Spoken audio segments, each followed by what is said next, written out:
Good morning, and thank you for joining us for today's episode of the Fiji Times headlines.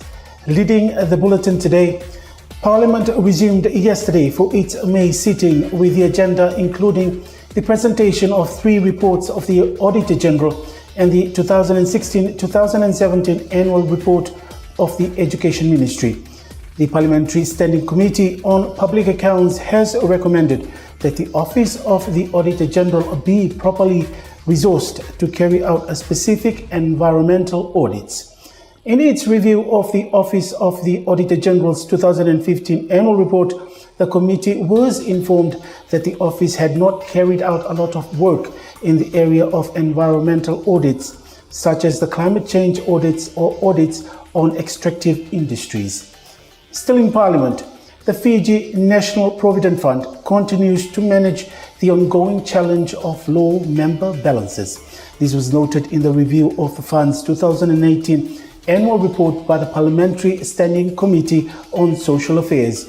As of June 30, 2018, a total of 71% of its members had balances below $10,000, the report stated.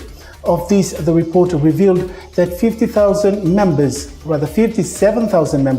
were over 50 years old and would be retiring in the next 5 years.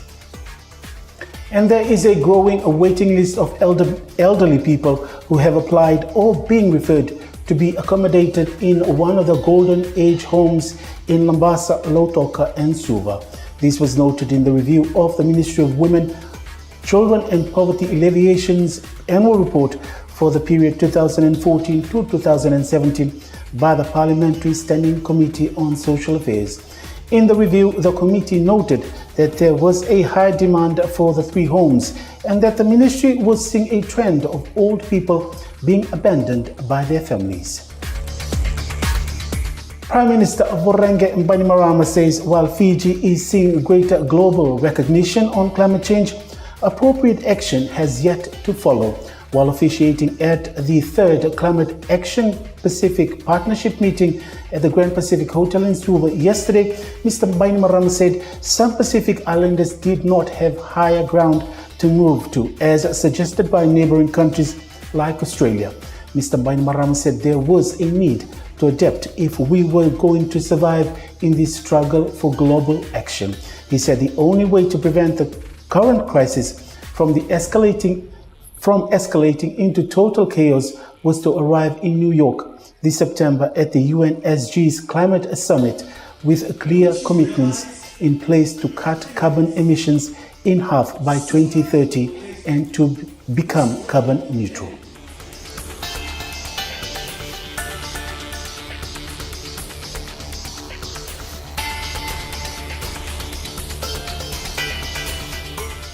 And in business, about 12,000 people in Fiji have taken part in money-minded training since it was launched by the ANZ Bank a few years ago.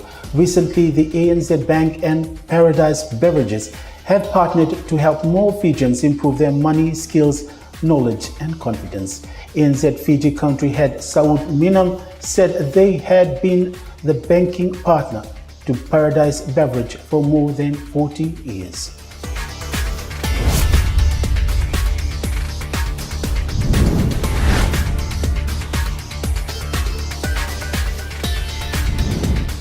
And in sports, Fiji Sevens coach Gareth Baber has a solid squad for the London and Paris Sevens tournament later in the month. The return of Waisena Dungu into the Fiji Airways Fiji Sevens team will boost the team's quest of winning the series in Paris.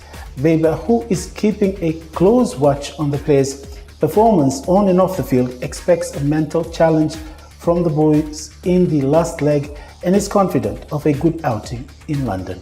Terio Tamwani will miss out in the final leg of the HSBC, but will not dampen the spirits of the remaining players to keep the fighting spirit in the last 2 tournaments and a win in the series in France. Meanwhile, the Fiji Airways Fiji Sevens team to London for the 2019 London Sevens are Sevoloni Modanadangi, Joshua Kurnambili, Iswa Tambo, Captain Paula Ndranisinukula, Apinisa the Kombalabu, Ratu Meli Ndernalangi, Filimon Botitu, Levi Ikanikonda, Jerry Tuai, Alessio Nduva, Aminiasi Tuimamba, Waisiana Dhungu, Napoleon Niratu, and Asaili Tuivoka.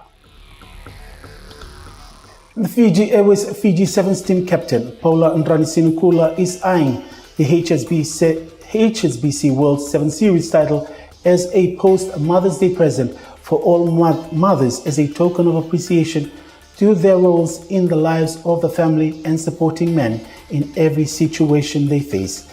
Ndranisinukula said Mother's Day comes once every year and it isn't enough compared to what they've done for us. So they hope to do their best in London and Paris to win the series and dedicate the win to all the mothers in Fiji.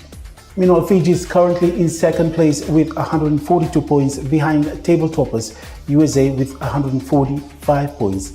With 2 more rounds to go, Fiji played in the past 8 tournaments, winning 3 titles in South Africa, New Zealand and Hong Kong. And the Fiji Airways Fijiana Sevens team defeated China 26-19 to claim the Challenge Trophy at the Langford Sevens tournament in Canada in the weekend. Fiji lost all their pool games in the first day but managed to pull through in the second day and win the Challenge Trophy.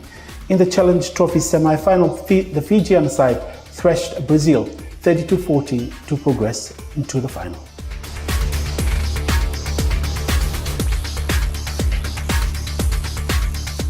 And looking at the weather, expect brief showers about the interior and eastern parts of the larger islands, fine apart from isolated afternoon or evening showers elsewhere, and cool at night.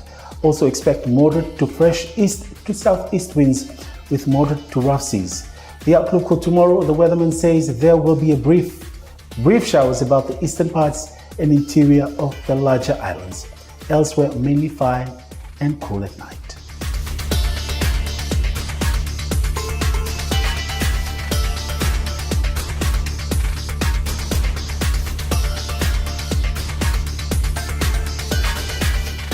And that is all we have from the Fiji Times newsroom for you today. Don't forget to follow us on Instagram, Twitter, and like our Facebook page. Subscribe to our website to get the latest news, sports, regional, and world news. Thank you for watching and have a great day.